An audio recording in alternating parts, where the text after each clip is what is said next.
And when we talked to Mac Rhodes yesterday, he kind of said the Big 12's plan is act or be acted upon. Not kind of said exactly what he said, act or be acted upon, but there's still some factors out in the water that would lead you to believe that nothing is close to being really acted upon yet. Yeah, I mean, certainly the Big 12's mentality on this is pretty well established. They're going to go after these schools, or they're in the process of going after them. The question, right, obviously, is like, what's the timetable?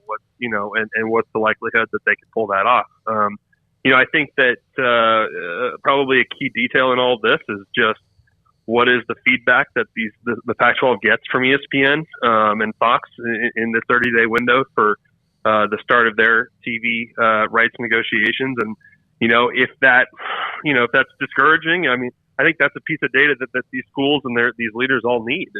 What are we looking at in terms of this next TV deal, and what's our exposure here in terms of the hit we're going to take without USC and UCLA? I think that that 30-day window is supposed to end, I believe, early August here, but I'm sure they could get that information sooner than that.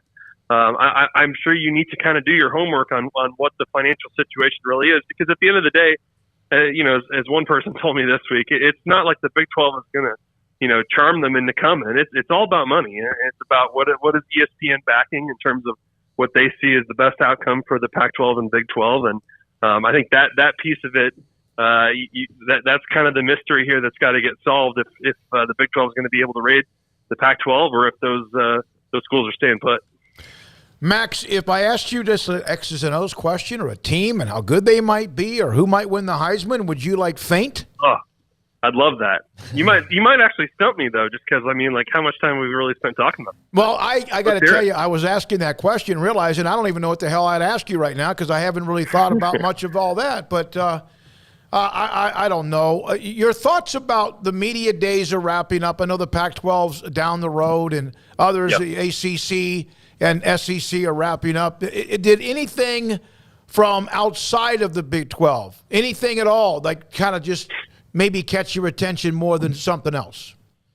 Yeah, it's funny. I might probably mention this last week, but you feel a little bad that that the comments from the commissioners and ADs and stuff like that is kind of overshadowing the actual media days here in terms of what the coaches and players have to say, because at some point we all collectively need to actually move on to August here and fall camp and actually getting ready for all that. So. I think even this week, your people were just really more on high alert for what, Greg Sankey and Jim Phillips had to say about their respective situations and their conferences. But no, nothing crazy team wise. I really genuinely hope that this stuff can kind of go on the shelf here at some point, and we can actually kind of get deep into previewing the season, because I just feel like this has been one of those summers where there's so many issues and news stories and stuff that pop up that I don't know if any of us feel super prepared for start of September here. Do you believe Jim Phillips when he says that he would vote the same way about the playoff as he did last year?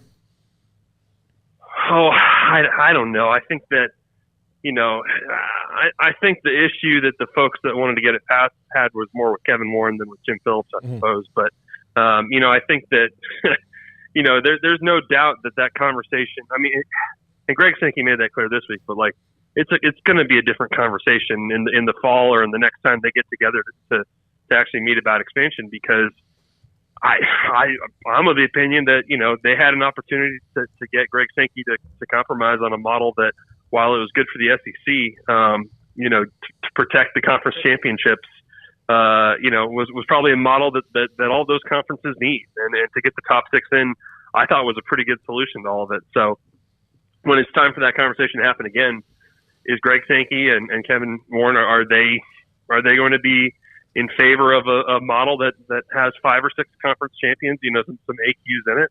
I don't know. I think they probably would be, more looking for, as much as this playoff needs more access, obviously, I imagine they want as many at-large bids as possible. So that whole conversation is going to be really different. And that's another one that, Brett Yormark has to get studied up on and get ready for. Max, I know you got to go.